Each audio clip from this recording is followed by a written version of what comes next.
Hey, what's up, guys? Joe with Great Duck Properties back with another Master the Market, giving you guys that high-level overview of just what is going on here in that Twin Cities real estate market. Things have changed a little bit in the past few weeks. We're starting to see a little bit of reprieve for the buyers out there. Still a good time for the sellers, but things are starting to change a little bit. Long-term projections, I'll get into those towards the end of the video, so stick around for that. If this is your first time on the page, make sure to subscribe. If you find this information valuable, send it to a friend, let them know about it. We're always happy to help as many as we can. But let's get into the numbers here.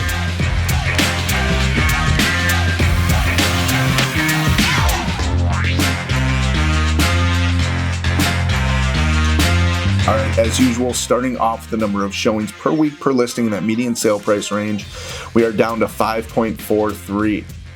That is a pretty low number. Let's go back and look at the last time we saw that was actually in January. So that's a little bit interesting. You know, we did have Memorial Day weekend, but I would expect that we're not going to get back up to 7 or 8 again this summer. We're going to be hanging out between 5 and 6 showings per week per listing in that median sale price range. Market meter is actually coming back into play again at 10.69. We could actually get under 10 here in the next couple weeks. It'll be interesting to see just what happens there. Mortgage rates, 2.99, still historically low. You know, we did get down to a 2.65 in January, but that is pretty crazy and unheard of. We ticked up to a 3.18, 2.99, under 3. Phenomenal numbers. All right, new info out from InfoSparks. The median sale price in the Twin Cities is now up to $342,500 for all property types. Wow. But let's look at single-family homes. Previously owned, we started the year at $315,000, moved to $323,000, jumped up to $345,000, $355,000. We are now at $365,000 for the median sale price in the Twin Cities. We've still got one more month to go. I expect this to peak out in June. My prediction is that we're going to peak out about $365,000, but it could even go higher than that. You know, we've went up $10,000 for the past few months. It's very possible that we do that again, and we should start to see things kind of level off at that time and go down. I mean, we typically do see some of our biggest months in June and July. Last year, due to COVID, was a little bit awkward. But 2019, we peaked at 307. 2018, we peaked at 289. 2017, again in June, we peaked at 274. 2016, again in June, we peaked at 255,000. So with that though, those are properties that close in the month of June. So those offers were written 30 to 60 days before then. So have we reached the peak of the market? Yes, we have. We're just going to see those properties closing here essentially this month in June. And that is going to show us probably what I would predict is going to be the peak of the market. New construction prices, $481,000 that's really big. Lumber prices going up. We expected to see that number go up as well.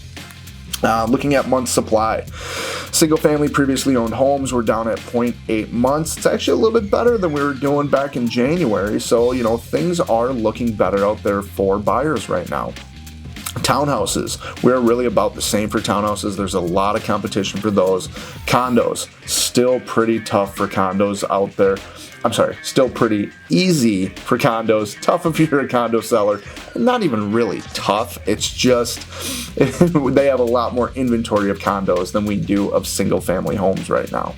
So what does this mean for you? If you're a buyer in the market right now, if you've been in the market, if you've been out writing offers, you know how fierce this competition has been.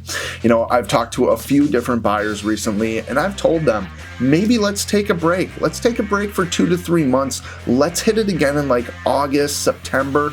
because prices do come down. We always see a lull in activity at the end of the summer and towards the winter. If you are looking to get a deal on a property, that is the time to do it. People that are selling their homes in the winter typically are doing it because they need to, and they can't wait until the summer to do it.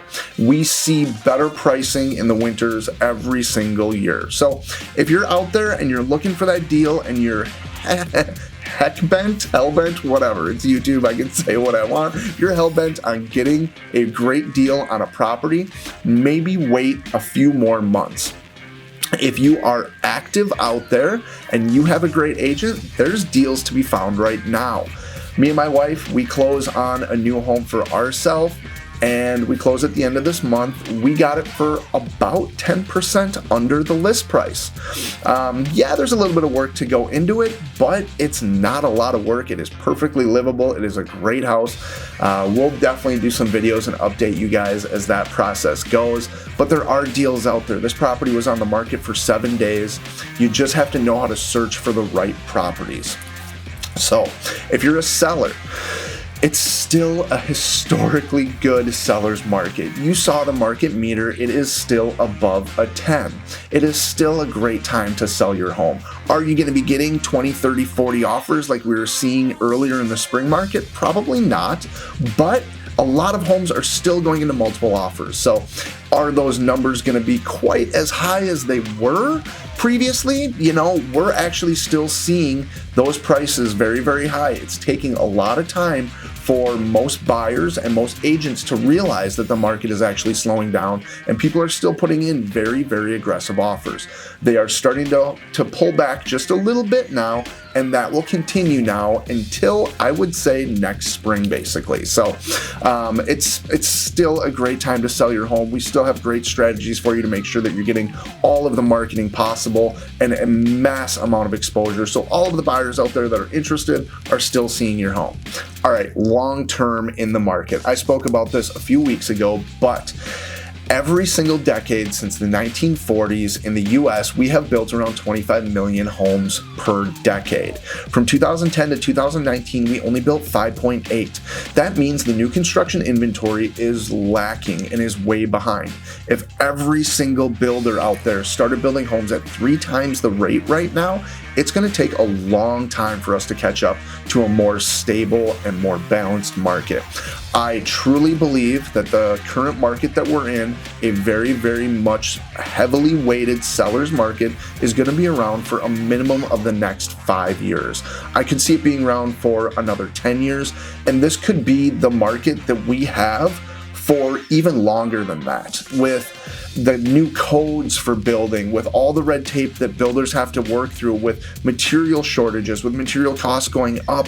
It is becoming very expensive to build, and that is not for everybody. So these single family previously owned homes are where it's at for a lot of people.